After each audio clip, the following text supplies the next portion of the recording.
Baik, kita lanjutkan teman-teman ya. Berikut adalah daftar yang harus kita siapkan ya. Nah, ini sudah saya buatkan checklist bahkan untuk tugas yang harus teman-teman lakukan untuk pengurusan SIP-nya ya, mulai dari mana aja.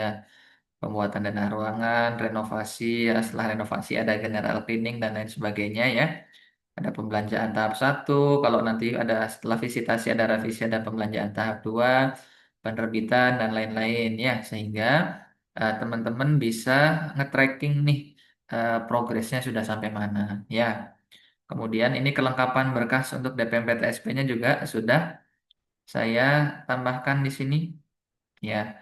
Data pemohon ya, nama lengkap segala macam, NPWP, nanti ada KTP juga.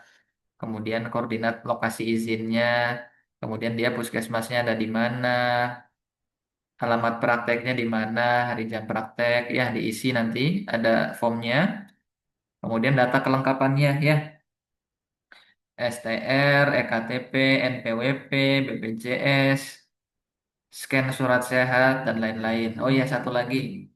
Pokoknya eh, di era yang undang-undang yang terbaru, Undang-Undang Nomor 17 ini tahun 2024 ya, itu rekomendasi ID tidak diperlukan lagi. Saya ulangi lagi, tidak lagi diperlukan rekomendasi ID untuk membuat SIP praktek pribadi. Entah itu SIP kita praktek di klinik sekalipun nggak butuh lagi pengajuan ke ID. Kalau masih ada itu prosesnya lumayan juga, bisa 14 hari sampai dengan 1 bulan. Jadi alhamdulillah di tahun 2025 ini tidak ada lagi proses itu. Ya, kemudian, nah ini teman-teman nanti bisa baca sendiri dan bisa lihat di link bonusnya ya. Nah, berikutnya ini adalah daftar alat kesehatan dan administrasi. Nah, administrasinya meskipun sudah ada rekam medis elektronik ya yang bisa mengcover ini semua, tapi tetap teman-teman harus sedia karena bisa jadi ada mati lampu dan lain-lain, dan ini jadi syarat memang eh, yang nanti pada saat visitasi dilihat. Belangko belangko belangko ya, ada rekam medis ya, belangko rekam medis itu kayak yang biasanya pakai kertas jeruk itu ya. Kemudian belangko resep, buku register medik itu kayak buku pendaftaran lah istilahnya. Dicatat pasien hari ini siapa aja gitu. Formulir laporan, form inform consent, stempel nama dan alamat dokter ya. Nah, ini bisa nanti ya, ini boleh nanti ketika SIP-nya sudah ada. Kemudian buku kwitansi, form rujukan, form surat sehat, form surat sakit, form pemeriksaan tawarna, kemudian ATK-nya sudah saya tampilkan di sini ya, teman-teman bisa lihat. Kemudian ini stetoskop ya, alat kesehatan. Ini sudah saya taruh di sini sekaligus estimasi harganya berdasarkan pengalaman setelah belanja-belanja itu ya. Tensi ya, macam-macam lah pokoknya ya. Nah, ini yang warna merah ini adalah yang nggak wajib. Jadi kita nggak perlu ada pun nggak apa-apa, karena nggak terpakai. Kayak cold chain kalau kita nggak ada rayaan vaksinasi ya nggak perlu ya. Vaksin karier dan lain-lain. Sisanya kalau bisa dipenuhi ya teman-teman ya. Nah, bisa dilihat ya. Nanti ada juga checklist yang dari contoh dari berita acara dari puskesmasnya. Ya, ini saya ambil dari situ dan kalau teman-teman mau lihat sudah ada di file bonusnya. Ya, nah udah ada semua tuh regulator oksigen, otoskop dan lain-lain ya. Termasuk nanti kelengkapan tambahannya seperti di ruangannya harus disertai ada poster kesehatan ya, kemudian yang sportif ya tadi ada poster larangan rokok, jam dinding, ada kipas angin atau AC, kabel roll, mesin edisi untuk pembayaran ya, nanti menyesuaikan bank yang teman-teman percayai di situ.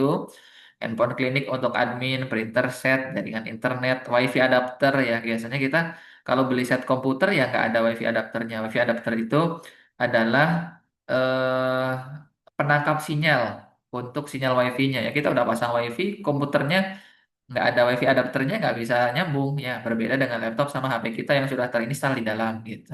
Jadi kita harus beli itu juga ya. Ini insya Allah udah lengkap teman-teman, bisa lihat sendiri nanti ya. Kemudian daftar obat dan BMHP-nya tuh saya sudah sampaikan juga, untuk kebutuhan obat emergensinya sesuai undang-undang ada apa aja udah ada tuh ya. Baca sendirilah ya.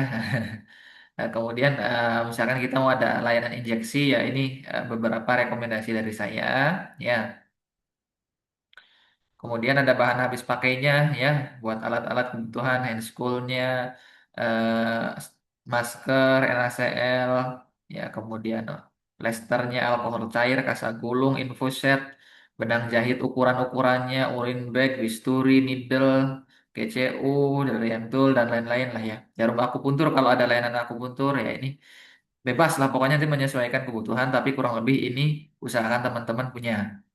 Nah, berikutnya ini apa lagi? Kebutuhan meubeler ruangan. Ya, ini saya buatkan disesuaikan dengan apa namanya yang idealnya ya teman-teman yang ideal. Jadi kalau andai terpisah itu masing-masing kebutuhan ruangannya kurang lebih seperti ini. Nah, ada tempat sampahnya ya kebutuhan dari ruangan wajib ada tempat sampah medis dan non medis ya. Kemudian ya meja pendaftaran, meja pemeriksaan, jumlahnya sudah saya jelaskan. Ini kalau memang ruangannya memungkinkan ada pojok AC, tapi kalau nggak ada pun ini nggak wajib ya. Kemudian ruang tindakan, ada ya lemari untuk alat BHP-nya dan lain-lain. Nah, teman-teman bisa lihat sendiri dan bisa dijadikan acuan untuk pembelanjaan. Ya, termasuk ini ruang pemeriksaan, kemudian ruang tunggu pemeriksaan kalau memang ada.